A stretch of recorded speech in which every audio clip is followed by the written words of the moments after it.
clamava quando os índios o foram prender, e falando com o pai suplicava pelo cálice que ia beber. Com Jesus a minha alma deseja estar no jardim em constante oração. Quando a noite chegar e o mal me cercar, quero estar em constante oração. Qual orvalho que dá vida às flores, assim é para os crentes a oração. Meus cuidados, tristezas e dores, Deus sabe por minha oração. Com Jesus a minha alma deseja estar no jardim em constante oração. Quando a noite chegar e o mal me cercar, quero estar em constante oração. Jesus teve completa vitória, porque sempre viveu em oração. Muitos santos chegaram à glória sobre o manto da doce oração. Com Jesus a minha alma deseja estar no jardim em constante oração. Quando a noite chegar e o mal me cercar, quero estar em constante oração. Renovados em forças seremos, teremos uma nova unção, e com Deus no jardim falaremos, se vivermos em oração. Com Jesus a minha alma deseja estar no jardim em constante oração. Quando a noite chegar e o mal me cercar, quero estar em constante oração. Aleluia!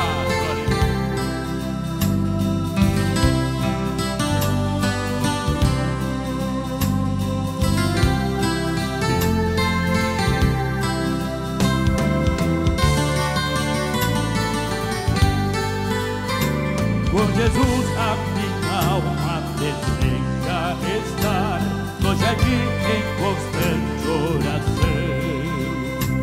Quando a noite chegar e o mal me cercar, quero estar em constante oração.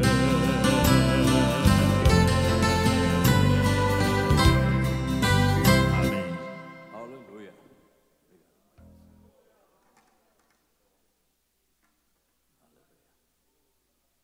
Glória a Deus.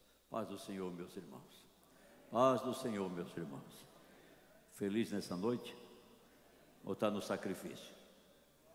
Oh, Jesus, não para mais esta oração, Senhor. Hã? Deus sabe o que você está pensando. Não tem problema não. Mas, irmãos, eu estava orando ali e veio esse versículo aqui na mente. São Mateus capítulo 13, verso 24. 25 a seguir. Mateus 13 começam as parábolas de Mateus. Diz assim: propôs-lhes outra parábola, dizendo: o reino dos céus é semelhante ao homem que semeia boa semente no seu campo. Mas dormindo os homens, o que aconteceu? Mas dormindo os homens, veio o seu inimigo e semeou o joio no meio do trigo, e retirou-se. E quando a erva cresceu e frutificou, apareceu também o joio. E os servos do pai de família, indo ter com ele, disseram-lhe: Senhor, não semeaste tu no teu campo boa semente? Por que tem então joio? E ele lhes disse: o inimigo é quem fez isso. O inimigo é quem fez isso. Eu estava passando o que eu vou falar agora eu assumo, tá? Eu assumo. Não vou transferir responsabilidade para ninguém, não. Eu sei que eu assumo isso daí. Eu passando nas praças e vi que os testemunhos de Jeová, eles tomaram todas as praças. Não sei se você já viu. Montaram um carrinho de feira assim, com a heresia deles, pura heresia. Eu estava ouvindo uma irmã, se você quiser eu mando para ela, que ficou 25 anos lá dentro. E ela disse: vocês não têm ideia de que eles zombam dos crentes, dizendo que vocês recebem é o demônio quando falam em línguas, que é o demônio que se manifesta na boca dos crentes, que a revelação de vocês, os dons de língua, a visão, a profecia, tudo é os demônios, ela disse. Se eles não falam isso na primeira vez que encontram vocês, para não perder, mas depois que a gente começa a subir lá dentro, a gente participa dessas reuniões. Eu mando para você o vídeo, ela mandou 2 vídeos. Ela diz: eles dizem lá dentro que é demônios. E tem crente que abre o portão, a porta, só falta oferecer cafezinho. Então isso é chamado de joio no meio do trigo.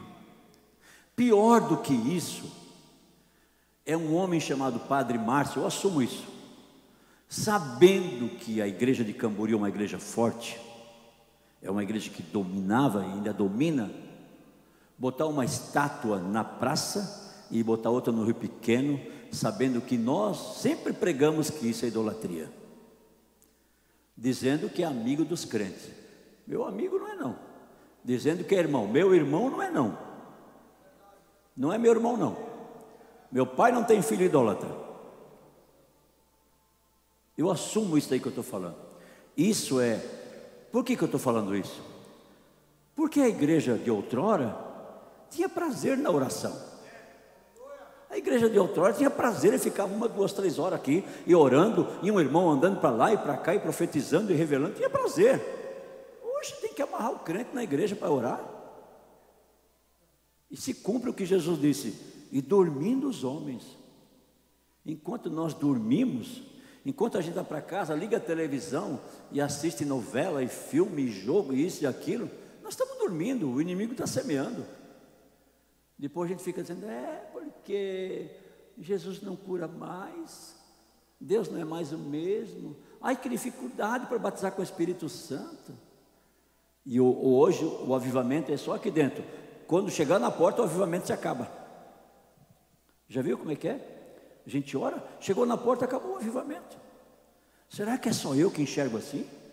Ou tem mais alguém que enxerga assim nesse lugar? Meus irmãos, nós temos que ter prazer na oração. Prazer. Eu sei que muitos de vocês aqui dizem: oi, esse relógio deve estar quebrado. Eu sei que muitos disseram isso. Claro, tem muitos. A pilha está fraca. Eu sei que muitos vieram num dia de trabalho difícil. Mas irmãos, daqui a pouco a água vai bater na boca. E não vai ter mais tempo de orar não. Tem crente que a luta vem, ele não sente a luta, porque ele tem reserva. O vento sopra na família, no trabalho, na vida espiritual, no emocional, no físico, ele não se abala. Sabe por quê? Está revestido. Agora tem gente que só lembra de orar quando a luta bate na porta. Cheguei. Aí você não dá mais tempo de orar. Nós estamos dormindo em Camboriú. Nós temos que ter mais tempo. Eu já falei isso daqui, ó. Nós estamos vendo um momento crítico em Camboriú. Chama-se mudança. Como é que chama mudança? Transição. Quem é que substituiu a irmã Maria Cardoso? Alguém aí substituiu? Moamaro? Alguém? Não. Está lá aquela casa fechada. Alguém substituiu a irmã Agostinha? Alguém aí? Alguém aí? Não. Alguém substituiu o irmão Planca, a irmã Olga? Alguém? Não. Aí disse: morreu, coitado, morreram. Fizeram a parte deles. Se você entrasse no mundo espiritual, se você pudesse parar um pouco mais na oração, entrasse no mundo espiritual, você ia ver que uma casa de oração num bairro, ela muda o bairro. Uma casa de oração num bairro, o bairro não tem traficante, não tem viciado, não tem prostituta, não tem nada disso. Você nunca parou para pensar Por que que você cruza o túnel da 101 e do lado de lá, em cada esquina tem um homossexual com o seu airbag ligado lá? Nunca pensou nisso? E por que que não tem em Camboriú? Não tem por enquanto. Se nós deixarmos de orar, daqui a pouco cada esquina vai ter uma prostituta. É porque lá a igreja nunca foi forte. Eu amo aqueles irmãos, mas nunca foi uma igreja de avivamento e de oração. Nós sabemos disso. Do lado de cá, nós tínhamos um Cezino Bernardino que gostava de orar. Ah, pastor, aquela casa lá, pastor, de oração, eu vi muito isso na reunião. Aquela casa de oração ali, pastor, olha, é uma bagunça, todo mundo profetiza. Ele dizia, deixa lá. Dizia ou não dizia na reunião? Deixa lá. Ele sabia que enquanto aquela casa estava de pé, o diabo não tinha espaço naquele bairro. Aí o negócio, eu estou aqui, mas não sei onde é que está minha filha, não sei onde é que está meu filho, eu estou aqui, mas a minha família não quer mais. Está faltando oração, querido, só oração.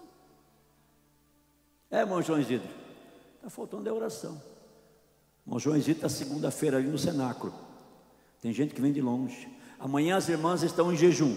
Fica de pé, irmã Salma, amanhã. Estão em jejum e oração, a partir das 9 da manhã até as 4 da tarde.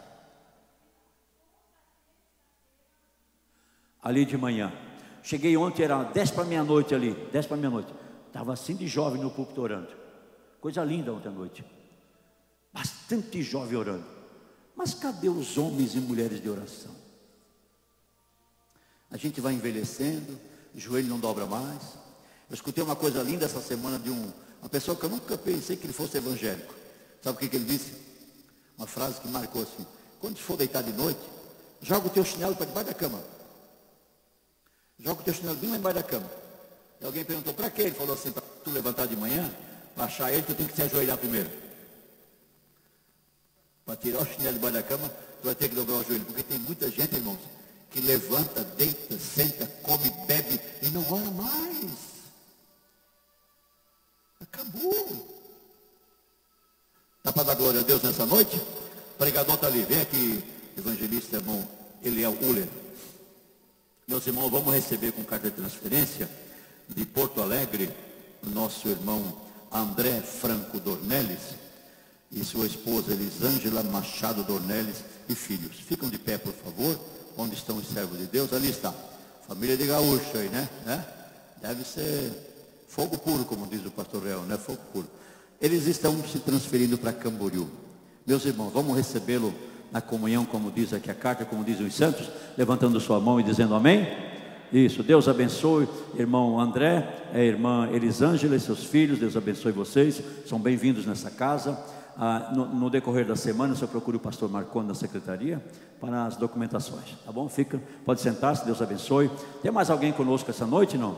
Mais alguém de fora, assim, vizinho, amigo? Não tem ninguém, né?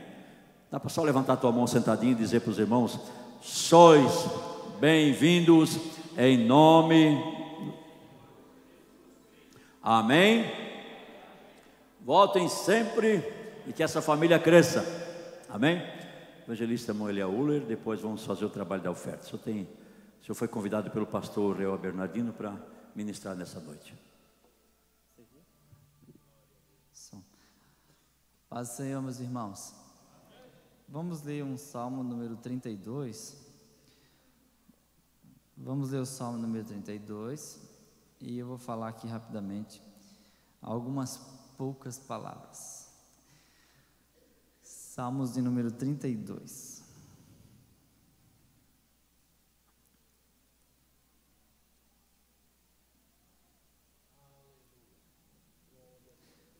Os irmãos encontraram?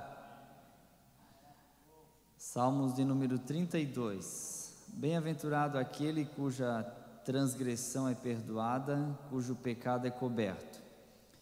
Bem-aventurado o homem a quem o Senhor não imputa maldade e em cujo espírito não há engano. Enquanto eu me calei, envelheceram os meus ossos pelo meu bramido em todo dia. Porque de dia e de noite a tua mão pesava sobre mim.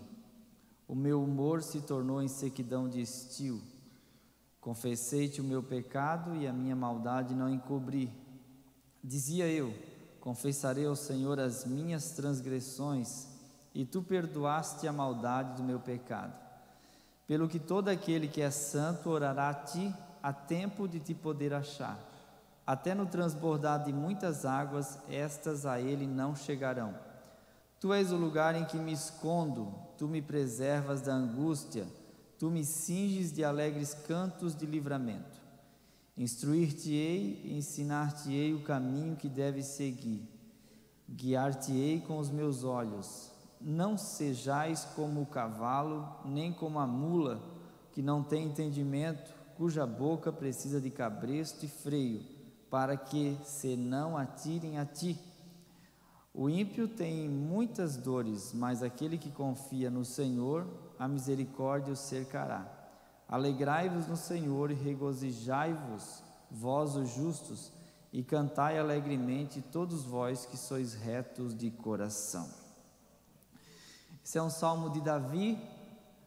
Ele recebe a indicação de pelo menos 73 salmos, mas ainda há uma discordância a respeito disso, se esses salmos foram mesmo escritos por Davi, ou se eles foram escritos para Davi, porque a palavra de Davi para Davi se escreve, se pronuncia igual no hebraico. Então, de Davi ou para Davi pode ter sido escrito por ele, pode ser que alguém escreveu o salmo depois que ele morreu em homenagem a ele, certo que há 73 salmos indicados a ele.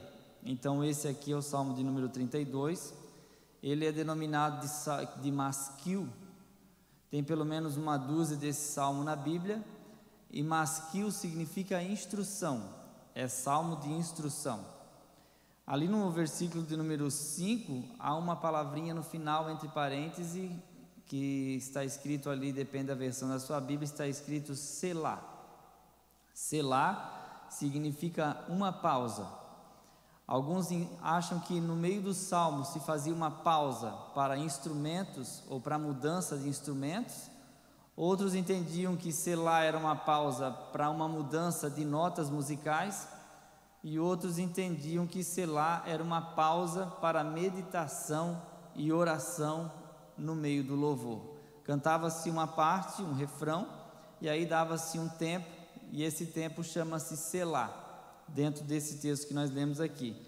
Esse salmo é de alguém que já alcançou uma vitória, porque ele começa dizendo: bem-aventurado aquele cujas transgressão é perdoada. Então alguém que já havia sido restabelecido, perdoado, curado de algum pecado que havia cometido.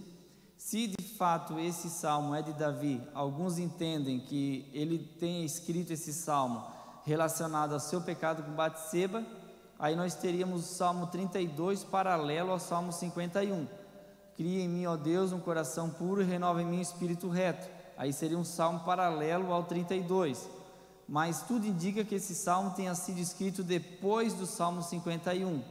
Então ele pode ter sido sim escrito alguma coisa relacionada ao pecado que Davi cometeu com Batseba, pode ter sido escrito relacionado ao pecado que ele cometeu ao fazer a contagem do povo sem fazer o resgate de cada cidadão que habitava em Israel. Certo que ele começa com um ponto positivo, não é? Muito profundo, e termina com um ponto muito positivo: alegrai-vos no Senhor. Então assim, por mais que o salmo comece de uma forma negativa, o teor final sempre é positivo.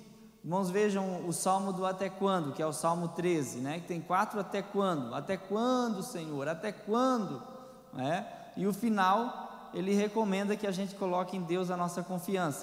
Aqui a mesma coisa. Então, as duas pontas do salmo, o início e o final, indica que mesmo que haja no meio um recheio doloroso, mas ele fez parte de um processo que teve o seu começo, mas que teve o seu final, não é? Ele viveu um momento difícil e consequentemente ele recebeu a vitória.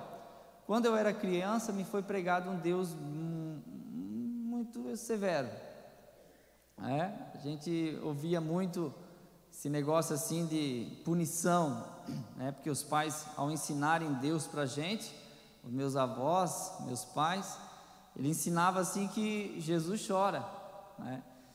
E ensinavam também que eu ia para o inferno se eu não fizesse aquilo que estava na palavra de Deus. Então a gente servia a Deus com medo. A gente ia para a escola dominical quando criança com medo de ir para o inferno. E a gente já ficava preocupado, né, com aquela coisa. E eu estava lembrando a respeito disso hoje. Não sei se os irmãos repararam, mas nós estamos caminhando para o outro extremo, assim, um Deus muito amoroso, que é pregado assim de uma forma tão bondosa, tão amigável, que resolve tudo para a gente, que releva até alguns pecados, ele faz de conta que nem vê, e que de uma forma ou de outra, os louvores que mais faz sucesso é aquele: quero deitar nos teus braços, quero ficar no teu colo, leva-me aos mananciais de água viva, quero te conhecer mais e mais, como é bom te conhecer. Isso vende uma enormidade de coisa, não é? Isso dá muito views, muitas visualizações, isso dá muito like, não é? Mas a questão é, será que de um Deus que foi pregado para mim aqui na minha infância, na sua infância, um Deus que era tão justiça, por que hoje é apresentado tão amoroso ao ponto de ser um Deus tolerante e omisso? Será que Ele não está interessado na nossa santidade? Será que nós não deveríamos confessar os nossos pecados, ao invés de falar sobre eles com orgulho? Porque às vezes a gente ouve algumas pessoas falarem e não são testemunhos, é um gabamunho. Quando a pessoa começa a contar o que fez, mas com tanta saudade, que na hora da palavra a pessoa até para e diz: só faltou dizer, que saudade, não é? E a gente não deveria ter saudade dessas coisas, nem sentir falta delas, mas algumas coisas a gente deveria lembrar com nojo. Bem-aventurado o homem ao que o Senhor não imputa maldade, em cujo espírito não há engano. A palavra bem-aventurado é felicíssimo. O homem a quem Deus não vê nada sinalizado em vermelho no céu, que Deus olha para nós, para o nosso coração, e vê em nós fidelidade, vê em nós pessoas nas quais não há o que falar. E outra coisa, o versículo 3, ele diz assim, ó: enquanto eu me calei, envelheceram os meus ossos, pelo bramido, ou pelo meu bramido em todo dia. Eu entendo que é difícil hoje confessar, né? Muitas pessoas já sofreram decepções, porque a confissão geralmente é acompanhada daquela história, né? É segredo, eu estou confessando para você, é segredo, você não conta para ninguém. E nós que usamos o púlpito, nós somos suspeitos às vezes, porque as pessoas acham que a gente vai falar na pregação que elas confessaram, e aí acabam não confessando. E até alguns irmãos contam algumas coisas para mim e dizem assim, ó: mas não vai usar na tua mensagem, né? Não, irmão, não vou usar, pode ficar tranquilo. Mas a questão é, até quando a gente acha que consegue arrastar uma culpa sem confessá-la? A questão é, quanto tempo vai durar isso? Quanto tempo eu acho que eu preciso arrastar comigo um pecado que eu pratiquei, e o medo de expor isso, até na oração? E a outra pergunta que eu faço é: precisa, irmãos, carregar uma culpa durante tanto tempo assim? Se machucar outras pessoas? Será que não era melhor ficar livre disso? Porque aqui diz, ó: bem-aventurado o homem a quem o Senhor não imputa maldade. Deus olha e diz, ele está limpo. Por que não se limpar? A Bíblia diz, confessai uns aos outros as vossas culpas. Tem falhas que eu não preciso confessar, porque é fácil, né? Eu oro e Deus me perdoa. Tem pecado que até na imposição de mãos, ungindo com óleo, perdoado, não é? Se houver enfermidade, serão curados. Se houver cometido pecados, serão purificados. Mas há pecado que nós precisamos orar a Deus e confessar para Deus, e abrir o nosso coração. Ele diz assim, ó: envelheceram os meus ossos. O que é envelhecimento de ossos? Qual é a função do esqueleto? Qual é a função do esqueleto? Eu sempre ouço uma brincadeira, né, que o pessoal da época do He-Man aí vai lembrar, é destruir o castelo de Grayskull, né? Mas o nosso esqueleto físico, ele tem uma função. Qual que é a função do nosso esqueleto? Estrutura, que mais? Locomoção. O que mais? Imunidade. O que mais? Reserva de gordura, que é o tutano, que está dentro do esqueleto. Agora imagine envelhecer tudo isso. Aí a gente não gosta do culto, a gente não gosta da palavra, a gente não gosta do louvor, a gente não gosta do pastor, a gente não gosta da igreja, a gente não gosta do louvor. Por quê? Porque os ossos podem estar envelhecendo, a nossa estrutura envelheceu. Nós não éramos assim. Por isso que é importante a gente olhar para a palavra de Deus. Não precisa viver assim, é isso que eu acho extraordinário em Deus, irmãos. Não precisa carregar o fardo. Nós não precisa viver no pecado. O pecado hoje, para nós, não é mais um hábito. Ele é um acidente de percurso. Até o ponto que eu posso evitá-lo, eu evitarei. Porque eu e minha casa servimos e serviremos ao Senhor. Eu quero servir ao Senhor com fidelidade, para que ninguém tenha nada que dizer de mim. Mas se eu tropeçar, eu quero me virar para o lado certo. Deus, crie em mim um coração novo, renove em mim esse espírito reto. Eu quero voltar a sentir a alegria da tua salvação. Não fique muito tempo prostrado, mas levante-se e peça para Deus mudar o seu gosto pela palavra, e trocar esse paladar que gostava do pecado, pelo paladar de amar essa palavra, gostar de ouvir essa palavra, de andar com o Jesus da Bíblia, amar esse Jesus, porque Ele é maravilhoso.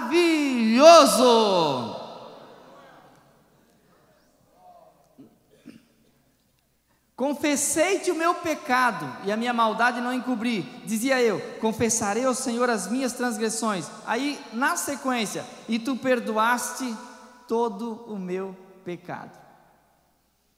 É claro que a gente não brinca de pecar e pedir perdão, e pecar e pedir perdão. A gente pede perdão para não voltar a praticar. Mas não tem nada melhor, irmãos, do que tirar a mão de Deus pesando sobre nós, e que a mão dele comece a ficar leve para nós. Porque o texto diz, né, que enquanto eu me calei, envelheceram os meus ossos, e o meu humor se tornou como um sequidão de estio. O que é isso? É aquele sol que seca o sereno, por exemplo. É o orvalho, o sereno, que cria aquela umidade. Quando o sol chega, eu não estou dizendo que você que é mal-humorado está em pecado, mas quando alguma coisa não vai bem com a nossa vida espiritual, a gente fica desgostoso com quase tudo. Aí a comida que foi colocada diante de nós não tem gosto, porque você acostumou a andar com Jesus e ter paz com Ele, e você perdeu a paz. E quem perde a paz não sente gosto de nada. Aí você não gosta do seu trabalho, você não gosta do seu salário, você não gosta da roupa que veste, você compra uma roupa e não gosta dela, saiu da concessionária com o carro e disse, eu não gostei, deveria ter comprado azul, aí compra azul, devia ser vermelho, está insatisfeito. O meu humor se tornou sequidão de estio, e ele diz também, porque a tua mão pesava sobre mim. A gente não vê mais isso, né, irmãos? A mão de Deus pesar sobre mim, besteira, isso aí é antigamente. Deus não pesa mais a mão. Quando a gente não consegue fugir da nossa consciência, é a mão de Deus que está pesando sobre nós.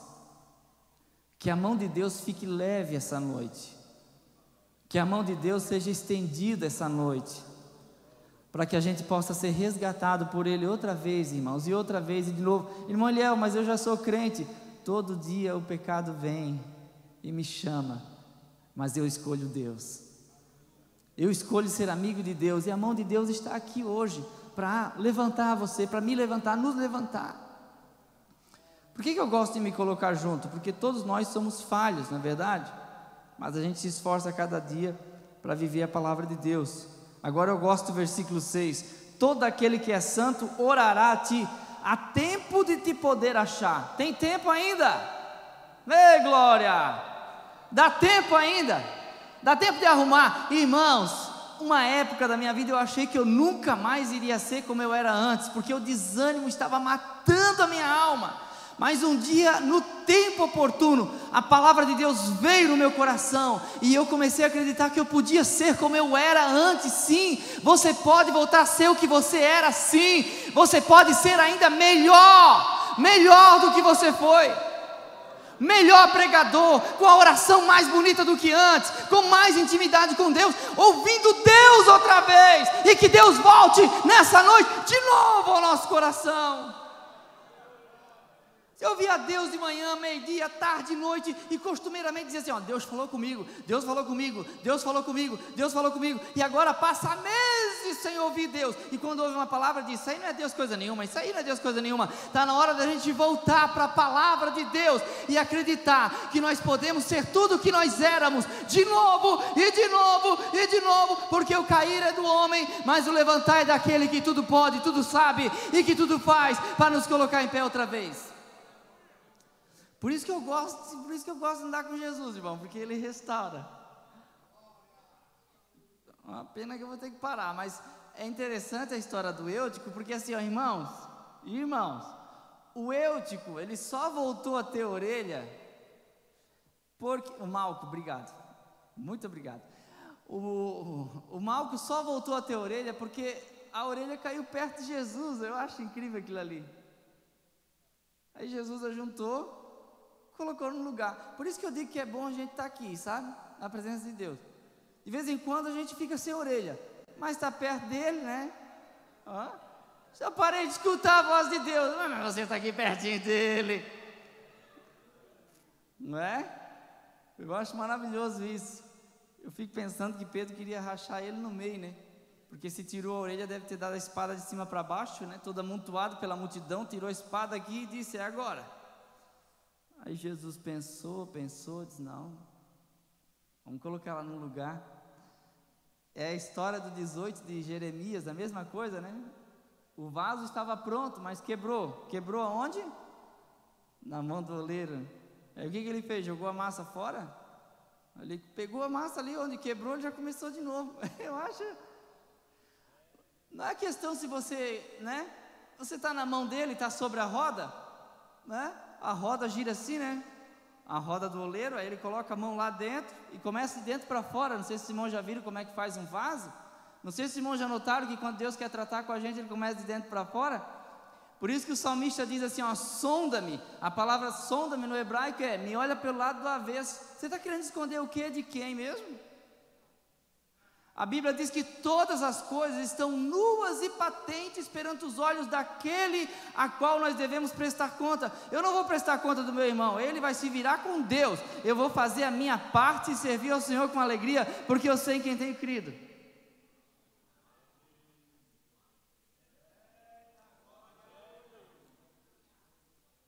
E quebrou-se na mão do oleiro. Uma outra coisa que eu ia dizer aqui, não, eu não vou dizer porque eu vou ler o versículo seguinte aqui. Esse versículo aqui, irmãos, é forte, irmão. O versículo 8, instruir-te-ei e ensinar-te-ei. Aqui é Deus falando, o caminho que deve seguir, guiar-te-ei com os meus olhos. O versículo 9, a corrigida aqui pegou a palavra literal e só traduziu, não fez adaptação numa equivalência dinâmica como a NVI, ou a contemporânea, ou a atualizada, ou a linguagem de hoje. Ela pegou e colocou o que está lá, ó. Não sejais como o cavalo, e nem como a mula, que não tem entendimento, cuja boca precisa de cabresto e freio, porque senão, o complemento aqui é, senão não faz o que você quer, ou o que você manda. Deus está dizendo assim para o salmista, tá bom, você pecou, eu te perdoei, posso colocar um cabresto em ti? Porque é Deus que está dizendo, eu vou te instruir, ó, eu vou te ensinar uma coisa, tu não seja como o cavalo, e nem como a mula, porque eles são irracionais.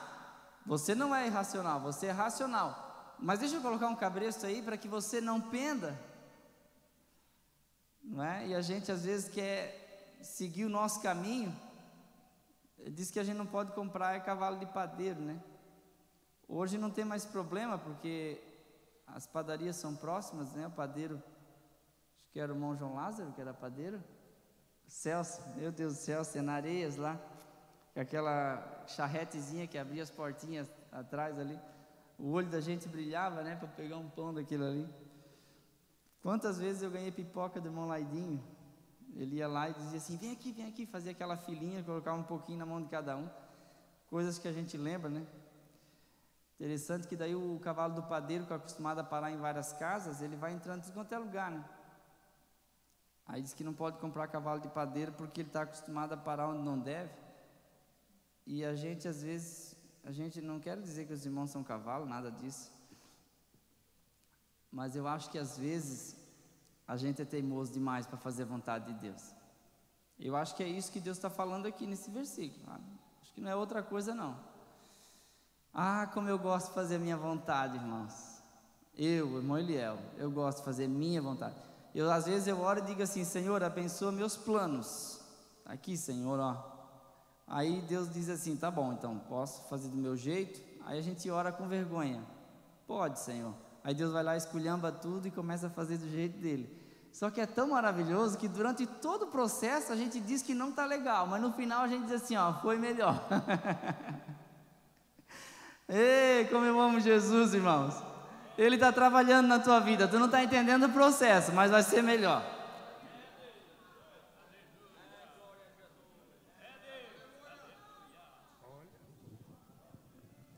A paz do Senhor, meus irmãos. Vamos estar em pé, meus amados. Nós vamos fazer uma oração. E nesta oração eu quero abençoar a sua vida. Você que veio para a casa do Senhor nesta noite, se oferecer a Deus como um sacrifício vivo, né? Um sacrifício de corpo. Aleluia. Veio para ouvir a palavra do Senhor, veio para adorar o Senhor, veio para orar ao Senhor e também veio para ofertar ao Senhor. Nós temos um compromisso com Deus, né? Com adoração. A gente não adora a Deus somente com palavras, nós adoramos a Deus também com atitudes, né? E nesta noite nós vamos adorar o Senhor com o nosso dízimo e com a nossa oferta, né? E eu sei que não é muito fácil você dizimar, você ofertar, porque muitas pessoas convertem o coração, mas não convertem o bolso. Aí o bolso é difícil de converter, que é uma coisa tremenda, irmãos. Mas nós precisamos converter o nosso bolso a Deus, porque Deus quer nos abençoar, né? Eu sempre digo que existe uma lei de semeadura. Aquilo que a gente semeia, a gente colhe. Se você planta vento, você colhe o quê? Tempestade. Se você planta amor, você colhe amor. Se você planta respeito, amizade, você colhe respeito e amizade. Se você planta dinheiro, você vai colher dinheiro, você vai colher prosperidade. Deus faz promessas na sua palavra para aquele que lhe é fiel no dizimar e nas ofertas. Então faça isso de todo o seu coração. Ofereça o melhor para Deus. Nós temos alguns desafios, meus irmãos. Eu trabalho na tesouraria da igreja, eu sei quais são os desafios. Nós estamos reformando ali o nosso templo e muitos dos irmãos fizeram propósitos, né? Mas nós precisamos de mais. Não entrou nem a metade ainda, né? E nós precisamos concluir, pagar o rapaz lá. E muita gente tem deixado de dizimar, irmãos, e isso tem desagradado o nome do Senhor. Estava lendo aqui o texto de Ageu, e Ageu estava profetizando para o povo de Israel, quando deixou de abençoar a obra do Senhor, que eles estavam plantando, e não estavam colhendo quase nada, né? Estavam colocando dinheiro no bolso furado. Parece que o bolso está furado. Você trabalha e produz muito pouco, porque talvez esteja faltando um pouquinho de fé em você oferecer algo de si, do seu sacrifício, do seu trabalho ao Senhor. Eu quero orar nesta hora e abençoar a sua oferta e o seu dízimo, e abençoar a sua vida. Tire dinheiro do seu bolso agora, em nome de Jesus. Tire aí, e nós vamos orar e abençoar a sua vida nesta hora. Aleluia. Oremos ao Senhor. Querido e eterno Deus, nós te louvamos pelo privilégio da vida, da saúde, meu Deus, da disposição, pelo privilégio do trabalho, pelo privilégio, meu Deus, de podermos ganhar dinheiro e podermos, meu Deus, sustentar nossa família e ainda tirarmos, meu Deus, a tua parte, aquilo que dizimamos e aquilo que ofertamos. E fazemos isto nesta noite, Senhor, de todo o nosso coração. Receba o louvor, a adoração por meio da oferta de cada um dos teus filhos. E que a bênção da prosperidade, Senhor, aleluia, venha de uma forma centuplicada sobre a vida de cada um dos teus filhos que contribuem com fé, com amor e devoção. Eu oro com a certeza de que o Senhor nos ouve e nos responde, em nome de Jesus. Amém e amém. Senta aí, vamos um pouquinho, enquanto o irmão Elias canta um hino aqui, e você tem o privilégio de contribuir. Glória a Deus. Hino de número 75.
No corpo exaltar.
Meus irmãos, nos colocamos de pé, vamos nos despedir. Amanhã é quarta-feira, a última quarta-feira do mês, então tem jejum, consagração com as irmãs do Círculo de Oração Feminino a partir das 9 horas, né? A irmã Salma avisa que domingo você não deve ir de mãos vazias. A nossa dispensa da assistência social está vazia. O inverno está difícil. Desemprego. Quem tem dinheiro está escondendo porque não sabe o que vai acontecer com essa política. Quem tem projeto não consegue colocar o projeto em prática. É uma incógnita aí nesse país, né? Então quem tem está guardando, está escondendo. Então eu gostaria que você lembrasse que as irmãs fazem um trabalho de assistência social muito lindo e dão de comer a quem não tem. O mundo ele é igual uma roda gigante. Hoje você está lá em cima, amanhã você pode estar lá embaixo, né? Então é muito bom chegar aqui no domingo à noite, na Santa Ceia, não de mãos vazias. A gente só lembra quando chega naquela porta e vê o baú aberto, né? Mas tem muitos aqui que não deveriam trazer 1 quilo, trazer uma cesta básica, né? Se você acha que a cesta é pesada, passe no mercado, pague a cesta, deixa lá no cantinho e alguém vai buscar, né? Alguém vai lá e retira e ajudamos os irmãos. Amém? Quinta-feira, Quinta da Vitória. Sábado, a participação dos grupos familiares. Domingo, escola dominical. E domingo à noite, a nossa grande Santa Ceia. Amém? Estenda suas mãos assim. Que o grande amor de Deus, a paz e a graça de Jesus e a comunhão do Espírito Santo seja com todos, e todos digam: esse Deus é por nós. Abraça teu irmão, abençoa ele, que é o nosso dever de cristão. Deus te abençoe por vir à casa de Deus esta noite.